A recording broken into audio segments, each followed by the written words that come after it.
에다가 된장, 고추장 풀고 예, 호박, 감자 넣고 그냥 후루룩 끓여서 담는 그렇게 만들어요. 가숙이라고 하기보다는 장칼국수라고 제가 생각하기에는 그렇게 느껴지더라고요. 그리고 가숙이 면이라 하면 저는 좀 얇게 미는 편인데 면도 좀 두껍더라고요. 얇게 밀어라, 한 바퀴 더 돌려라, 홍두깨를 한 바퀴 더 돌려라. 어머니 됐어요 하고 이렇게 들어 보이면 아니야, 홍두깨 두 바퀴 더 돌려라. 그래서 다 돌린 다음에 어머니 이제 됐어요. 그러니까 손 좀 넣어봐라. 이제 손 이렇게 넣으면 손이 이렇게 비치더라. 아 알겠어요. 이러면 그냥 척 저어가지고 썰었죠.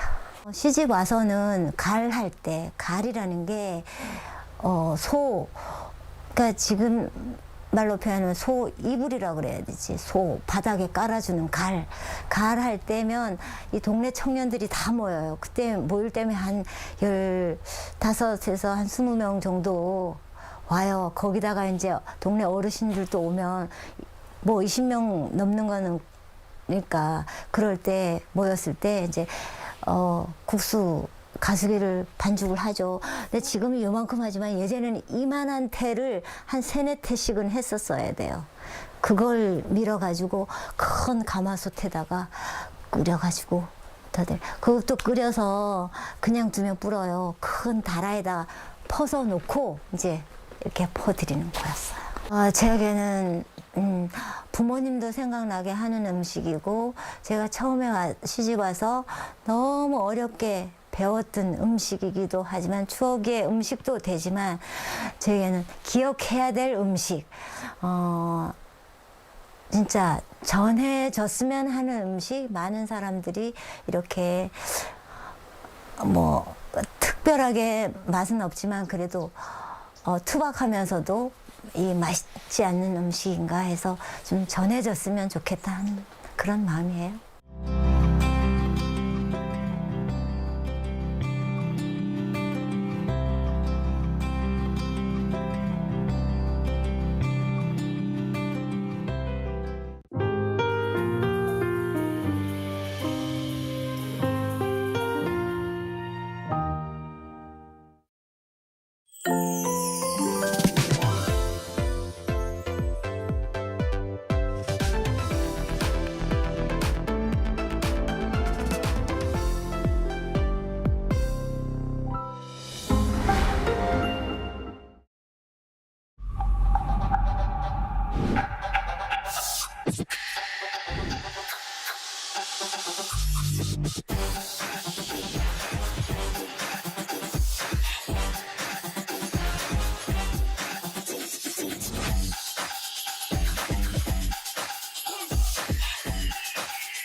Held its first debate over the weekend. The economy is expected to expand 2.5% this year.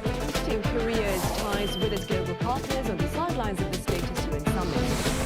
A massive drone attack on Ukraine overnight on Monday and Tuesday.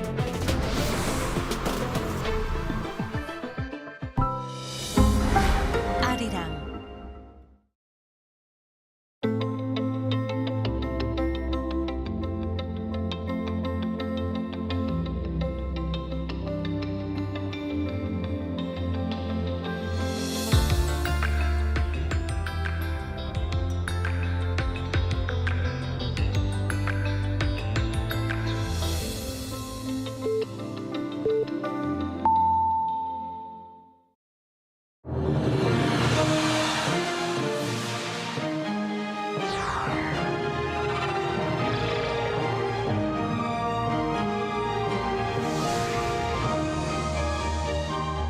Hello and welcome to our morning edition of Arirang News. We begin with these stories making the headlines at this hour.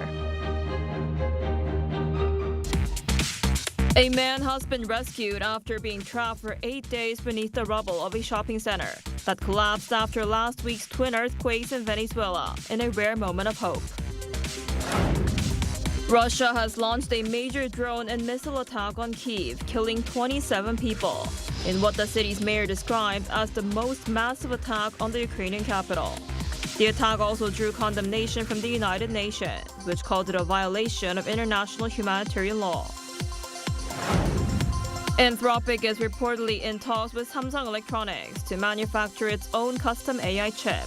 Industry watchers say that if the deal goes through, it could provide a major boost to Samsung's foundry business as competition intensifies in the global AI chip market. We begin this morning in Venezuela, where rescue efforts have yielded a rare moment of hope more than a week after devastating twin earthquakes. An international team of responders has successfully extracted a 43-year-old security guard who spent 8 days trapped beneath the rubble of a collapsed shopping center. Our Kim Do-yeon starts us off. A round of applause in Venezuela as rescuers transfer 43-year-old security guard Hernan Alberto Il Flores to a waiting ambulance.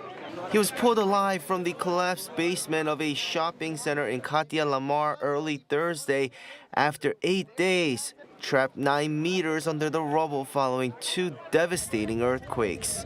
He survived the initial collapse because his small security workstation shielded him from crushing debris and created a vital air pocket.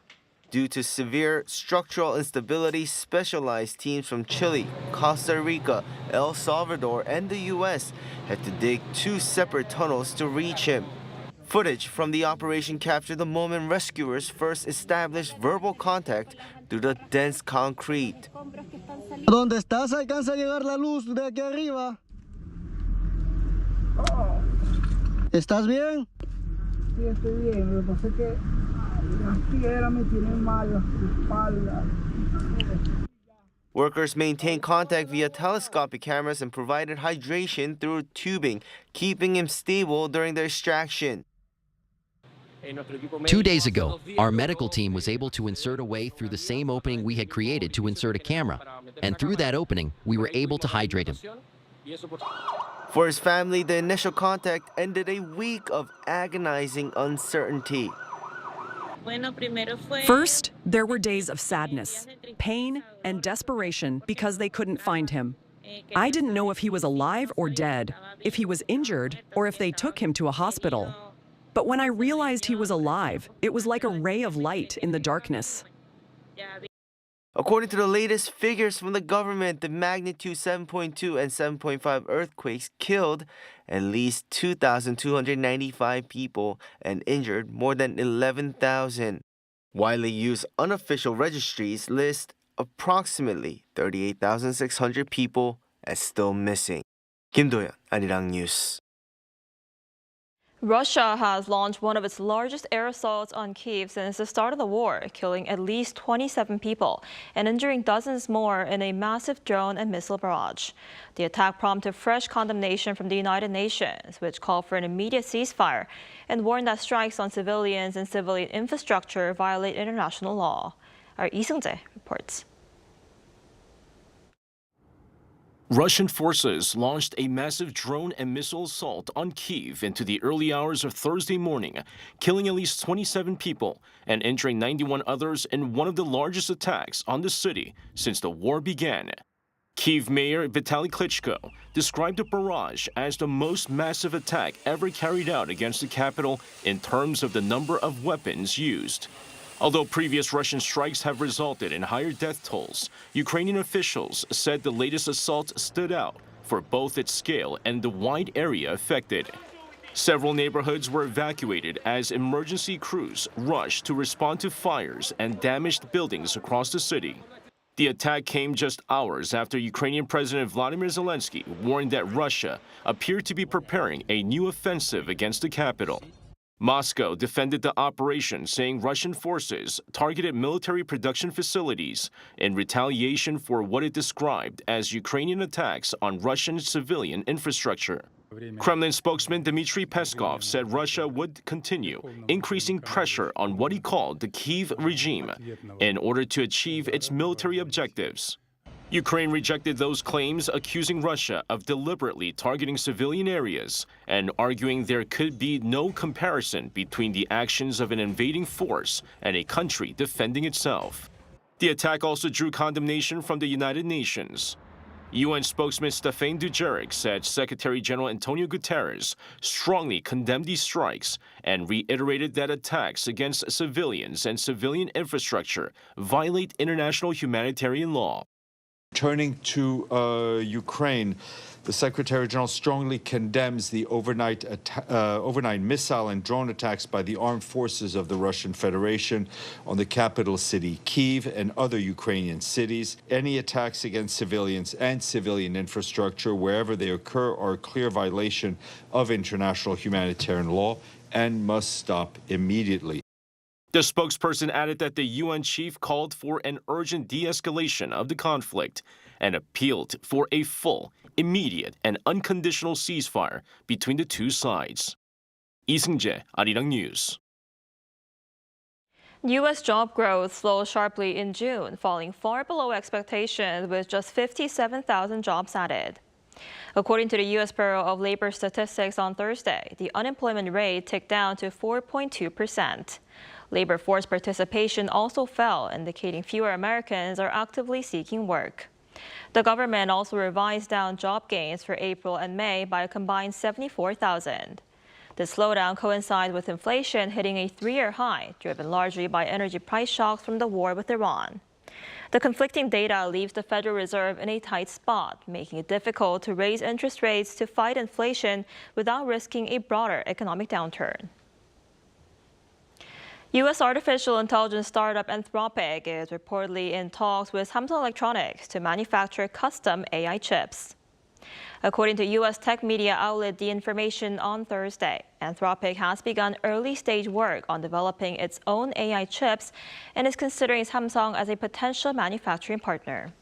The discussions reportedly center on using Samsung Foundry's cutting-edge 2-nanometer manufacturing process and advanced chip packaging technology. The 2-nanometer process is among the most advanced semiconductor technologies available today, offering higher chip density and improved power efficiency. If realized, the partnership could provide a major boost to Samsung's foundry business as competition intensifies in the global AI chip market.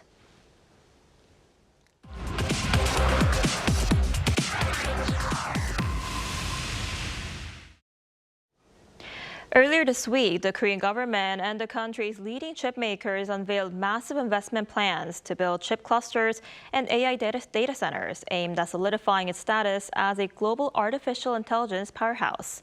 For more on this, we're joined today by Dr. Park Ju-young, professor at the Graduate School of Cultural Technology at the Korea Advanced Institute of Science and Technology. Professor Park, thanks for coming on today. Hi, thanks for having me on. So this plan has raised concerns over electricity demand, with estimates suggesting the country would need the equivalent of 20 new nuclear reactors by 2040. What's your take on this? Yeah, so that number 20 comes from the 28 gigawatts considered necessary by 2040. And to take things into perspective, that is more than 5 times the entire metropolitan city of Seoul consumes. So it's a very serious and important issue. Now let us look at what's happening with the Yongin cluster that is currently being built with the goals of completion in 2027 and 2042.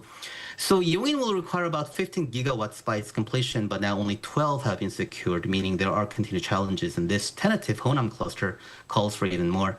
Now, in addition to the sheer scale of power necessary for the industry, semiconductor manufacturing is such a delicate, precise process that requires an absolute stable power supply. So when the government is talking about using renewable energy sources like solar power from the area, experts are immediately sensing a huge challenge because solar power and many renewable sources really cannot compare with other sources like nuclear as far as stability goes. At night, when it's cloudy, the power generation takes a dip, and you don't want that for semiconductor manufacturing. So there are proposed solutions like giant power banks called ESSs, but they have their own issues.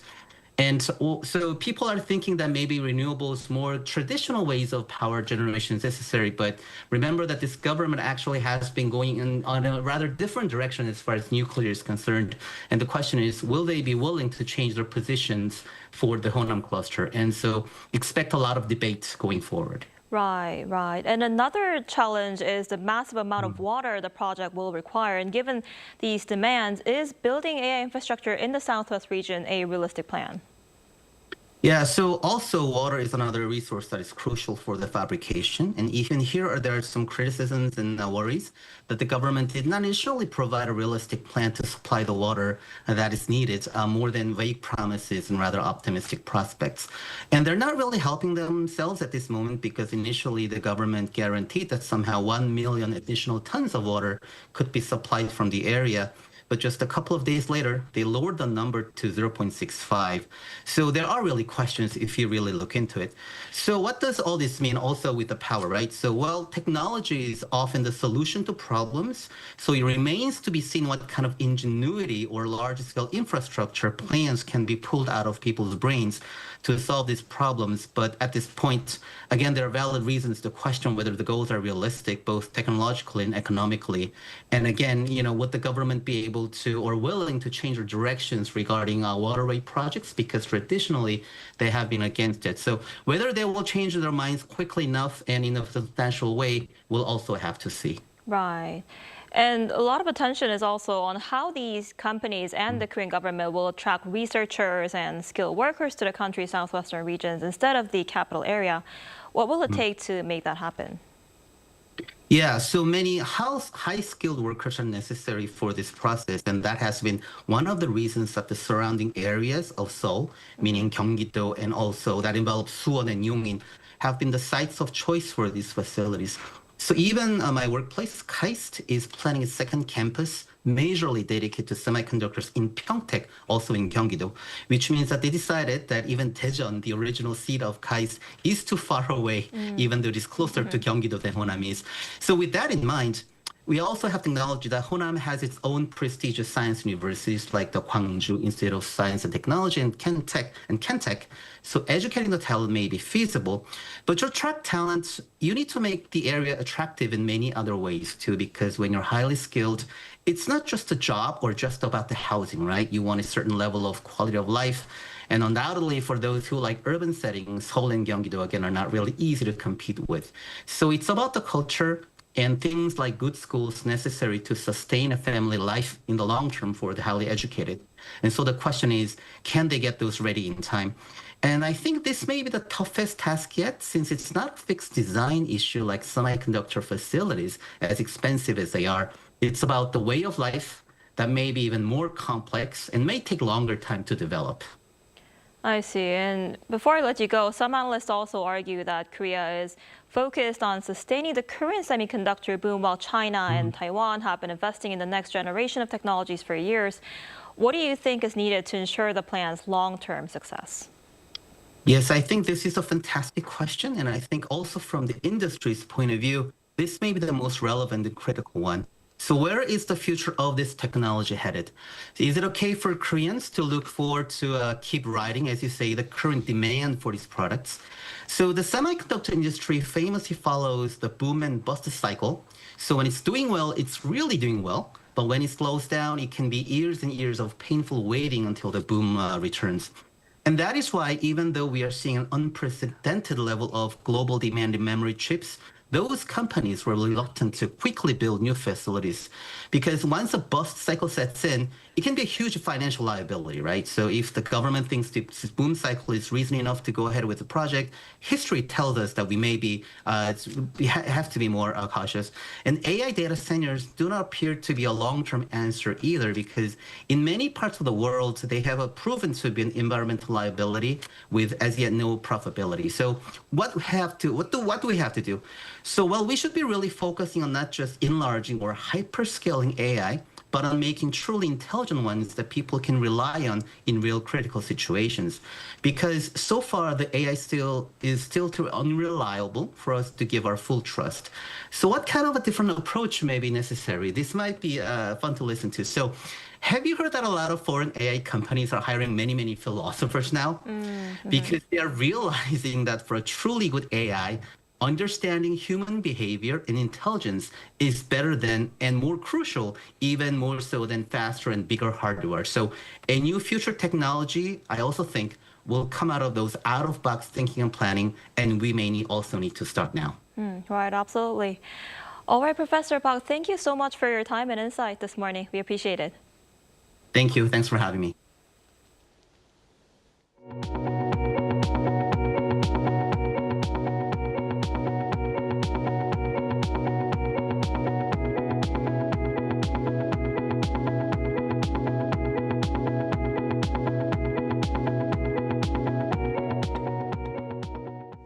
A traditional toy market in Seoul is drawing an unexpected crowd these days as sensory toys are gaining popularity among young adults as a simple way to relax and relieve stress. Our Cho Young-in takes us there. This is Changsindong Toy Street, home to Korea's largest toy market with more than 100 stores. Here's a closer look to what's drawing so many young adults here. It's a weekday morning, yet crowds of people are lining up outside toy stores in Seoul. But these aren't parents shopping for their children. They're young adults searching for ballangi, soft, squishy, sensory toys that have become the latest trend. From squishy toys and wax-coated stress balls to clickable keycap keyrings, sensory toys are rapidly gaining popularity among people in their 20s and 30s. This soap-shaped one is the most popular. When you squeeze it, it makes a satisfying sound, and there are tiny bead-like pieces inside. It's a mix of slime and clay, so it has a really nice texture. Compared to the basic ones, it feels better, makes better popping sounds, and helps relieve a lot more stress. I kept seeing them all over Instagram, so I wanted to try one myself. My older sister buys them, and so do all my friends.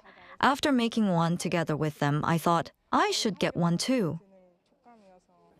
These tactile items are now being embraced as a fun way to relieve stress and satisfy the growing demand for daily comfort. Stationery store owners say the trend has breathed new life into the neighborhood, bringing a steady stream of visitors to the market.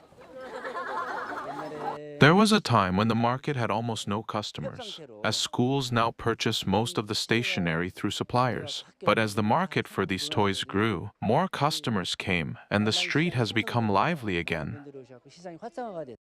Experts say the craze reflects the growing popularity of sensory consumption, a lifestyle centered on small purchases that provide emotional comfort.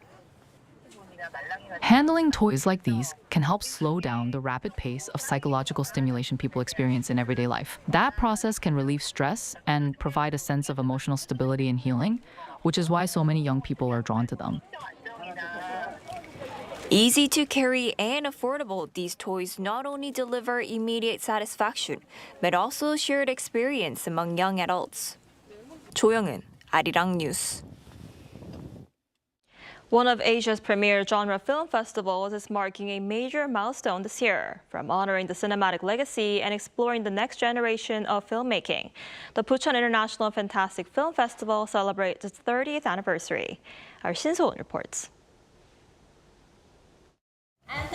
The red carpet rolls out to applause as cameras flash and cheers fill the air. Marking its 30th anniversary, the Bucheon International Fantastic Film Festival transforms into the center of cinematic imagination, attracting international fans and acclaimed film icons. One of the standout stars, Chinese actress Fan Bingbing, embodied this year's chameleon-inspired festival theme in a striking black and white gown, symbolizing the festival's 3 decades of reinvention. Joining her was French screen legend Isabelle Huppert, a 2-time Cannes Best Actress winner and former Cannes jury president. This year's festival is the largest ever, with 321 films from 50 countries. The opening film, Blades of the Guardians, a martial arts epic by Yuan Woo-ping, revives the raw physicality of classical Xia through real stunt work rather than CGI. As part of the 30th anniversary celebrations, BIFAN launched the Asian Genre Film 99, a 3-year project that showcases landmark works and invites audiences to reflect on how Asian movies have evolved alongside society and culture. As part of the project, BIFAN has also selected the work of 11 female filmmakers to highlight the contribution of women in an industry dominated by male directors. Being here at the festival reminds me that films can change people's perspectives. They have the power to touch lives and even change them. Expanding beyond the theater, the neighborhood cinema programs bring free screenings, audience talks, and accessible community spaces across Bucheon.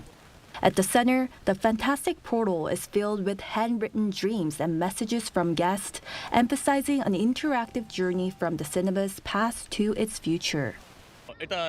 I'm proud that Bucheon hosts this event every year.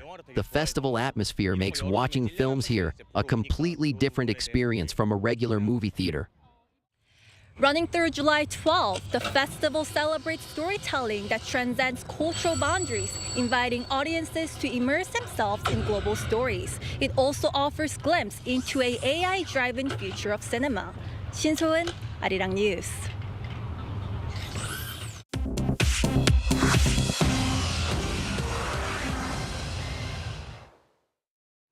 Good morning, I'm Choo Ji-hyun, and this is The World Now. In the Democratic Republic of Congo, the first patient has been enrolled in a treatment trial for the Bundibugyo Ebola outbreak. The World Health Organization said on Thursday that the trial will test an experimental antibody drug from MAP Biopharmaceutical, both on its own and alongside Gilead's antiviral drug Remdesivir. 1,000 patients will be enrolled over the coming months. There are no approved vaccines or treatments for the Bundibugyo strain, which has now caused more than 1,400 cases and 438 deaths. Treatment capacity has also been expanded to 650 beds, about 96% of them occupied. 9 Buddhist monks were killed and several others injured on Thursday when an 11-year-old boy driving his parents' pickup truck crashed into their procession in northeastern Thailand. Police said a group of 35 monks and 5 followers were walking along a road in Mukdahan province on a pilgrimage when the truck struck them. 5 monks died at the scene and 4 more later in hospital. Police said the boy took the vehicle without permission and lost control, and that preliminary information indicated he is a child with special needs. 3 monks remain in critical condition. In the U.S., President Trump has promised to deliver a long speech for the July 4th celebrations, despite forecasts of extreme heat, as the U.S. marks the 250th anniversary of the signing of the Declaration of Independence. Trump said Wednesday temperatures would reach around 107 degrees, but that he would give lengthy remarks to show that he can do anything. Trump's speech is set to begin late in the evening when temperatures will have eased. Organizers say fireworks launched from 10 sites will be the largest display in history. U.S. pop superstar Taylor Swift and American football player Travis Kelce has reportedly already married. Amid preparations for an expected wedding celebration at New York's Madison Square Garden, the New York Post reported on Thursday that the couple had already exchanged vows before a small group of loved ones. The outlet did not say when or where, and Taylor Swift's publicist did not respond to a request for comment. The union, dubbed America's Royal Wedding, is one of the most anticipated celebrity weddings of the century.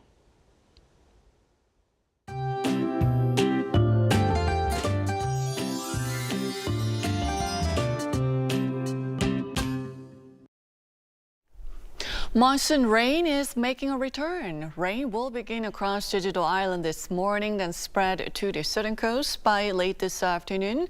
Then by tomorrow morning, most of the southern provinces will see some monsoon showers.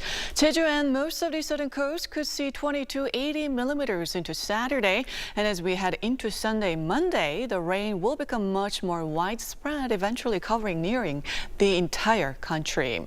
Before the monsoon rain fully arrives, scattered showers will pop up across inland areas with 5 to 40 millimeters expected along with thunderstorms. And this afternoon, Seoul gets up to 30 degrees. Daegu and Gwangju will make it to 29. But with lots of clouds overhead, the air should feel muggy and uncomfortable. The rainy pattern becomes much more active next week, and mornings will get much warmer.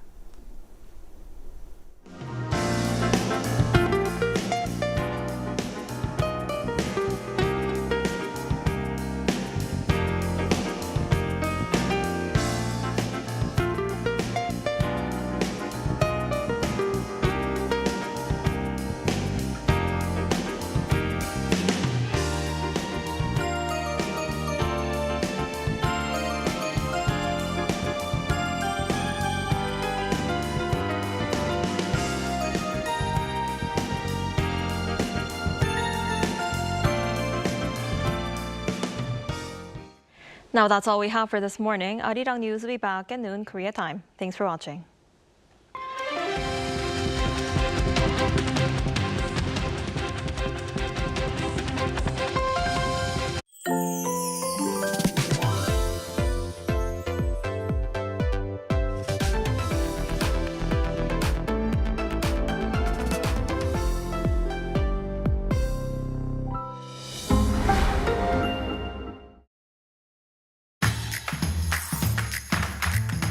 Across borders, surging forward without limits, Korea. Korean culture has moved beyond a passing trend, becoming a force that colors the world.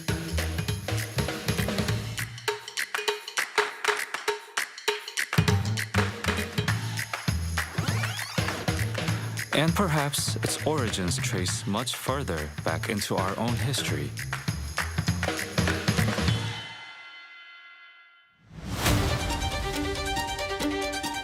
The true roots where this vast chronicle began, where the essence of K-power and the spirit of our people are recorded.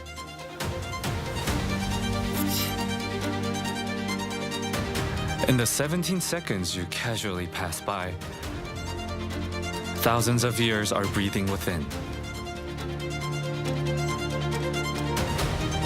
The moment your gaze lingers and your curiosity is stirred, the radiant faces of our history begin to awaken.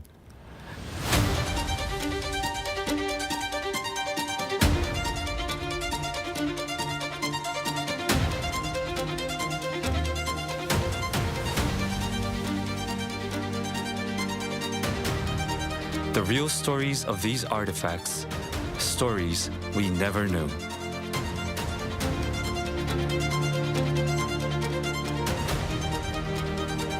It begins here, now.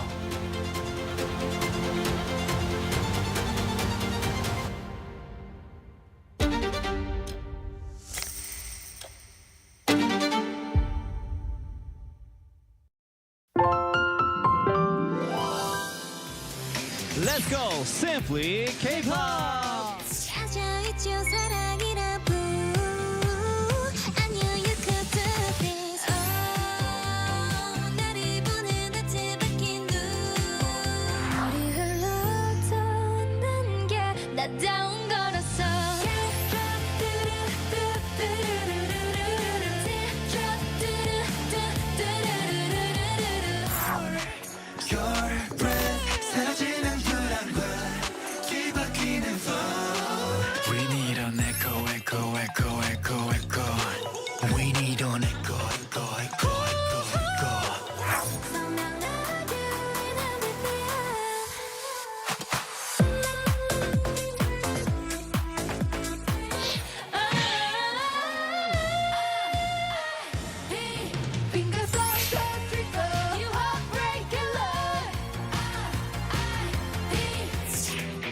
Then this week's Simply K-pop, don't miss out!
from all over the world. Local consumer prices continue to hover at the 2% rate in April. Turning to robots to allow the visually impaired the chance to better indulge in cultural experiences, like the number of hybrid cars are registered in South Korea has surpassed 2 million using its locally developed Yuri rocket.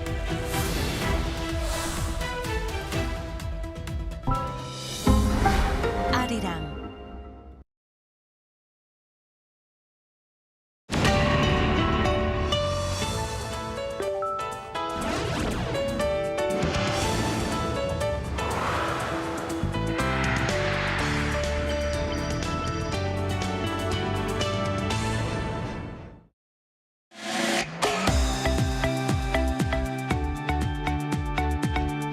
We're here to bring a new type of news show. New insights, new styles, and new topics every day. We are News Generation. Bringing news just for you. It's Friday, July 3rd here in Seoul. I'm Isujin, and this is News Generation. Joining us today is Kyun. Thank you so much for having me. You're coming in. Also, Moonju's with us. Happy Friday. Happy Friday, and both are here to speak on behalf of people in their 20s and 30s. So we've reached the end of the work week finally, so let's turn to a growing trend that's sparking plenty of debate among younger generations. The term itself may sound a bit unfamiliar, but it is getting traction both online and offline.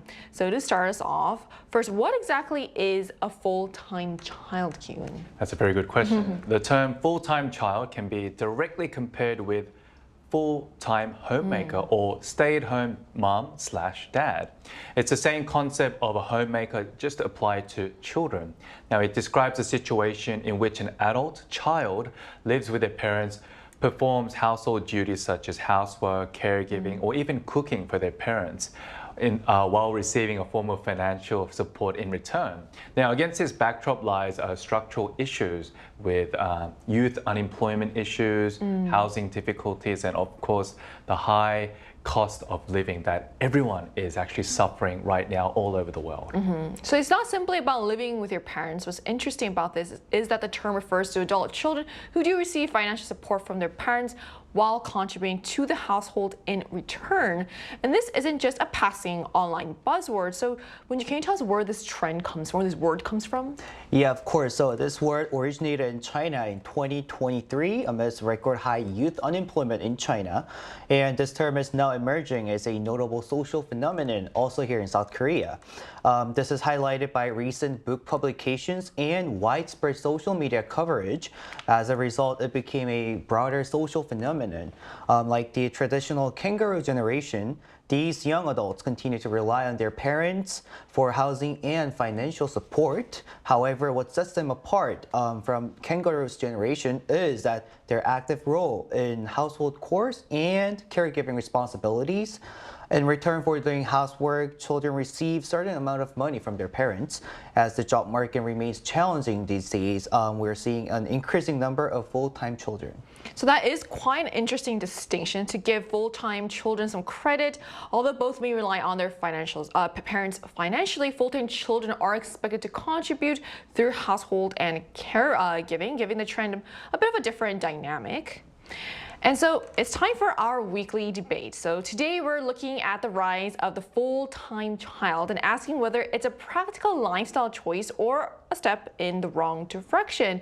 And before we hear your opinions, let's first look at how society is responding to this growing trend. So then why are opinions on full-time children so divided online these days? Oh, yeah, there are some positive parts and the negative parts, but many people view full-time child in a positive light also. So with South Korea facing growing concerns over socially isolated young people and those who are out of work, so-called resting youth, many see them helping with housework and caring for parents as a more meaningful alternative than doing nothing in their home. So they also see it as a practical and often inevitable phenomenon burden. With jobs hard to find and housing costs remaining so high, many young adults have few realistic options these days. Not only is the number of resting youth is increasing, even those who have secured a job often hesitate to move out from their parents' house because of soaring rents these days. So if they have no choice but to just live with their parents and rely on their support, it makes sense for them to help ease their parents' burden by contributing their housework and caregiving. There is also growing support for multi-generational living, with more people seeing it as a way for families to support one another. I think because a lot of relatives are also like, it's an aging society, so I think for them it might be good to have children there, to take care of them. Yeah, there might be great help. We're going to talk later, but digital aid, like their parents kind of have a hard time getting just to IT technology. They could be a help. Right, there's so many different ways it could be helpful. What are your thoughts on this, Kyiv? On the other hand, there are also many negative views on this social trend. Many argue that because the so-called full-time child ultimately depends on financial support only from their parents, it's merely seen as a temporary escape from the immediate reality. They say problems are bound to arise if the parents become ill or even retire, not able to support them financially. So I think it's only a matter of time before things, I guess, just collapse and the children won't be able to receive funding from their parents. Now, some also say that the new term is simply a way of dressing up unemployment and to water down discrimination against people in this particular group, because some people might think, oh, they're choosing not to just work because they have the parents, I guess, support. But I don't know. Look, we have differing views, but it could be seen as something that's just to cover up unemployment issues, but we have to look deeper into it because it's not out of choice. There were actually, if we have to look at the whole environment right now, unemployment issues, we don't have, there's job security issues as well, and housing, rising housing costs, all these issues, they come together. And for people who are in their 20s or 30s, who are living with their parents, I'm sure they want to move out eventually, live their own lives, get married, start their own family. But because of these serious issues right now, they're falling back, and we definitely need to support them. And this could be us in the future, who knows? So I think this is something we really need to put serious consideration. I was thinking about what Moonji said. I was thinking how this is kind of a nice thing because, aging parents do need help. But you mentioned how it might not be a long-term solution. And it's also, I realized that it's not a solution that's readily available for everyone. Not all parents can support their adult children financially. So I think it depends on what kind of situation you're in. Like you said, not every parent can support their children, and vice versa. Not all children can actually support their parents. So if they fall in that particular category, yes, but then it doesn't apply to everyone. Right, so it really does highlight the dilemma facing so many young adults today. For some, it's a practical way for families to support one another during difficult times. For others, it's a model that could make long-term independence even harder to achieve. So we also wanted to hear directly from our viewers what they thought about this. So we ran a poll on the Arirang News YouTube channel asking, what do you think about full-time children or stay-at-home adult children? And here's what the results showed. So the results show that opinions actually lean more positive than negative, with 61% saying they view the trend positively, while 39% say they have a negative view. So those results suggest that public opinion may be shifting, and more people seem willing to see this as a practical response to today's economic realities rather than simply a personal choice, which I personally was a bit surprised at the results. So can being a full-time child, would you really be considered a job in your opinion? Yeah, sorry. Again, 61% it was kind of interesting to see. Right. And if we are going to think about if this is really a job or no, we have to really think about what's the definition of the job at the first place. So that definition isn't just about the dictionary definition, but we have to think about how people perceive job socially. For instance, when we hear the term full-time child, we can compare it to a full-time housewife, for example. And a full-time housewife may not earn an income physically, but we still generally recognize it as a form of work, right? So if that's the case, the same could apply to a full-time child as long as they're taking on responsibilities like housework or caregiving. In fact, statistically, taking care of their parents would save about $97 per day. And if you convert it into a monthly salary, it's $2,900 per month. Hiring outside caregiver, meaning that you have to pay about $3,000 for hiring outside caregiver. And if a full-time child is doing it for their elderly parents, they could save those $3,000. And average monthly salary in South Korea is about $2,350, which is economically, when we think about it, full-time child could be a job in some perspective, I think, because you're saving a certain amount of money. Yeah. And it sounds like it's economically quite reasonable. Yeah. I will have to remember those numbers when I go back home. Yeah. What are your thoughts on this? Like I mentioned before, this particular type of job is not sustainable, and it only functions as only like a temporary safety net, making it difficult to regard it as a real full-time job. It's a completely different situation from working under a company or even a small store in your neighborhood where legal contracts are signed that protects both the employer and the employee in terms of, hours worked, the hourly rate, working environment, all these like different legal issues. But then applying that among family members seems, to me, honestly, a little odd and I guess unnatural, because we were never in this kind of relationship among family members. And I think in the long run, it can actually break the unconditional love that we naturally build between parents and children now. And I think, moreover, when they later try to find other work, I mean, can they really write this in their resume? Oh, what kind of work experience do you have? Probably I used to not, take care of my parents. I used to clean the house. I'm like, that's not a professional work experience. So we have these kind of issues arising. And I remember like growing up, I used to receive pocket money for doing housework, like throwing away the trash. I mean, mom would give me a few dollars, and it was kind of like a source of motivation for me to do extra housework. But then if you put this into a different perspective, saying, oh, I'm a full-time... like that's my job, that's my purpose. Job. I mean, how many hours do you have to work? And will your parents really force you to work 9 to 6, just doing non-stop housework? Is that really possible? And I think it may work for some specific family structures, but I cannot really imagine myself, working at home, just doing housework all day, every day, because as much as I do a lot of housework, I would definitely want to receive more money for the amount of work I do, because once you actually start doing housework, it's a lot of work. And if that includes like taking care of your parents as well, that's another issue. Yeah. And even cooking. So if you sum all this money, like the amount of work you have to do in terms of money, if you calculate into money, I'm not quite sure if parents will be willing to pay that much money to their children, because parents can do a lot of housework themselves, and they can cook for themselves as well. So I guess it's an interesting topic, but something that is actually happening all around the world. Yeah. And it brings back to your earlier point of how it becomes a very transactional relationship with your parents, which is... Can you imagine that, like having that kind of relationship with your parents? Yeah, you have to have that uncomfortable conversation where I feel like I'm actually doing more than I'm being paid for. I should get paid more. Like, can you say that to your parents? I don't know how the parents might react to this. I mean, but you're staying at my place. Yeah. So it just becomes it just becomes an uncomfortable cycle. So this really is an interesting comparison. On one hand, unpaid caregiving housework have long been recognized as valuable labor. On the other, many would argue that a job also needs to provide long-term financial independence and career stability. But whether it's a job or not actually isn't the only question. So this raises another important issue. So are full-time children a help to their parents, or in your opinion, are they a burden? From the parents' perspective, I think it will become a burden. Like full-time child can inevitably become like burdensome, as the adult child has only shown that he or she has failed to achieve financial independence. Now, in Korea, we have a very high elderly poverty rate, and many older adults are not adequately prepared for life after retirement.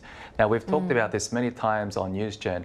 The retirement age in Korea is set at 60 years old, and the eligibility to receive pension fare is from 65. So they have that 5-year gap. So we are seeing many elderly Koreans already suffer financially, economically, because of the 5-year gap. And we're saying, we should raise the retirement age to 65 or even over.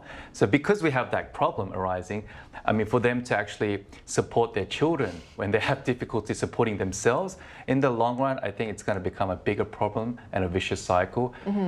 Like I said, it's a very temporary kind of safety net to support their children, because you don't want to abandon your kids. they're your children. You have to Right. nurture them until.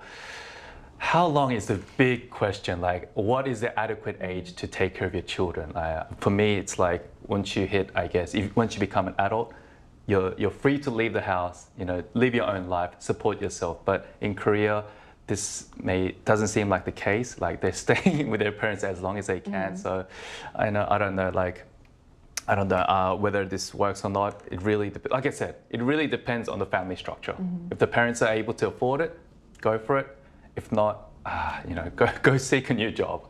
You know what? My heart really goes out to the boomers. I can see why they tend to complain. They have to take care of their parents, and now apparently their children as well for who knows for how long. So, what do you think about this? Are they a burden or a help? Hearing what Kyun said, I think it's very tough question to answer. I think kind of different perspectives, they could be a help to parents. Indeed, there is actually a financial upside for parents because, meaning that they are a full-time children, that just means that they are not planning, at least in very shortly, to get married, right? But when you have children married, that means a big payout for weddings and housing. Not that parents should pay everything for their weddings and the housings, but just inevitably parents has to, or not has to, but normally they want to add some portion to their children's wedding or the housing amount. But full-time children don't require that, so that helps parents protect their retirement savings. In fact, Korean parents reportedly spend 55% of their retirement savings on their children's wedding costs. Wow. Full-time children also step in when parents fall ill, so caring for them directly, that also saves money, as I mentioned earlier. And for elderly parents struggling with digital devices, they often serve as a kind of in-house IT assistant, I guess. So from the parents' perspective, it's not everything's a positive, but there are some positive aspects that we could expect from full-time children, I think. So they can save on wedding costs. It's like they can avoid that earlier payout or continue to support their kids the rest of their lives. But I guess with the latter, you're saying at least the children will continue to be by their side, helping out with the little stuff. Yeah. So I guess it is interesting to look at it. So while financial independence really is important, sometimes support doesn't always come in the form of a paycheck, and of course not everyone sees it that way. So we also want to hear directly from our viewers on this as well. So we ran a poll on Nayeon's YouTube channel asking about this. So here's what the results said. So we'll look at the results right now. So 66% said they would be a help, while 34% felt they would be a burden. So that really is a decisive majority, and it suggests that many people see the value of contributing at home, even if that support doesn't always come in the form of a paycheck. So that naturally brings us to the role this time of the government in all of this. So should the government, Moon-ju, support full-time children? Again, this is a very hard question whether government should help them. But I do believe welfare policy also needs to be restructured to fit this kind of changing era, inevitable era. For example, when full-time children take on direct care of elderly parents, the government could offer support by providing a family caregiving allowance or social service vouchers, because at the end of the day, if they there are some part the government has to support when the elderly parents are taken care of by the country or the government. So full-time child are kind of removing the burden of that part from the government. So I think this could be one option. And another help would be country offsetting costs at a rate comparable to what hiring an outside caregiver would cost. I think this could be a controversial topic and question. So what are your thoughts on these? Many full-time children take on this role only temporarily while preparing for employment or, let's say, studying even more to acquire a more professional certification to become more competitive in the job market. However, if they receive financial support in this situation from the government, they may be more likely to settle into their current circumstances and not actually strive to move forward toward independence, financial independence, that is. And so what the government can do is to help a full-time child become more self-reliant and encourage them to join the workforce outside the support and the care of one's parents. Now, receiving tax benefits is important, but I think paying tax is as important, especially if you fall in the working age population. Right, so it is a difficult balance. Any policy response would need to recognize the value of caregiving while also making sure young adults are still encouraged to pursue long-term independence. And as we wrap up, let's take a step back and look at the bigger picture. So what changes are needed to better support young adults in your opinion, Kyu? You know, change is inevitable, and for significant changes that society is going through at this current moment, that will affect in the long run as well, affecting a large portion of a nation in a negative way, then I think structural changes need to be implemented right away by reforming laws or even enacting new ones sooner than later. So I think, you know, little ripples can actually turn into big waves that cannot be overturned. So making a step in the right direction right now, that may require some sacrifice from, I guess, anyone, any age group, is needed because, and it seems very practical for us to actually prevent bigger problems arising in the future. Because for an economy to sustain, we have to think ahead into the future. You know, it's not easy to do because right now what we're going through right now is the most important for us. Right. But then for our future generations and for the future of a country, we need to make immediate changes that will cause bigger problems in the future. Because we have seen through data.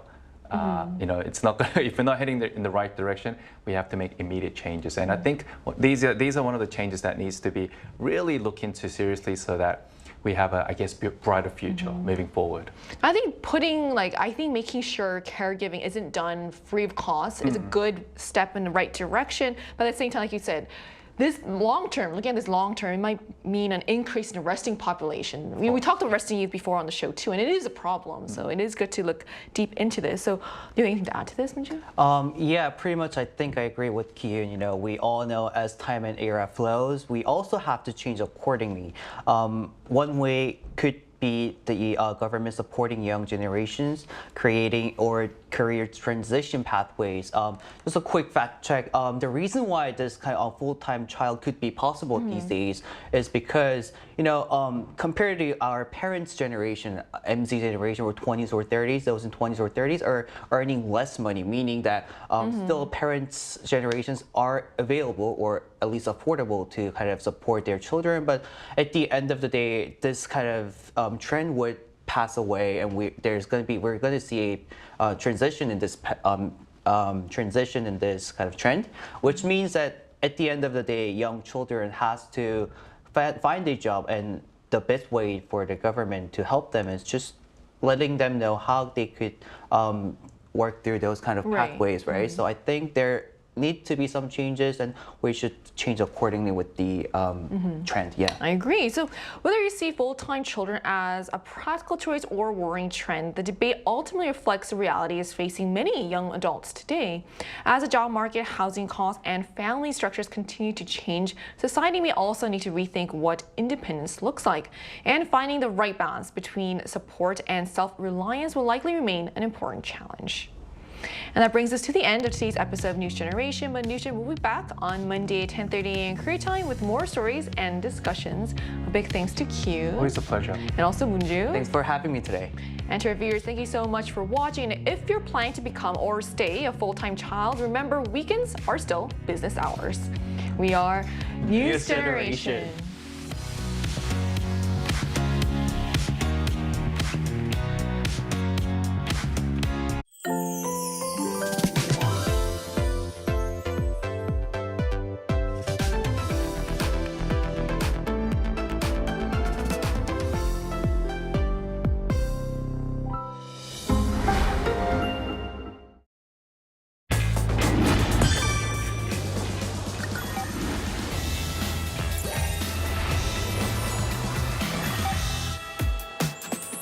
A country where traditional and modern cultures coexist.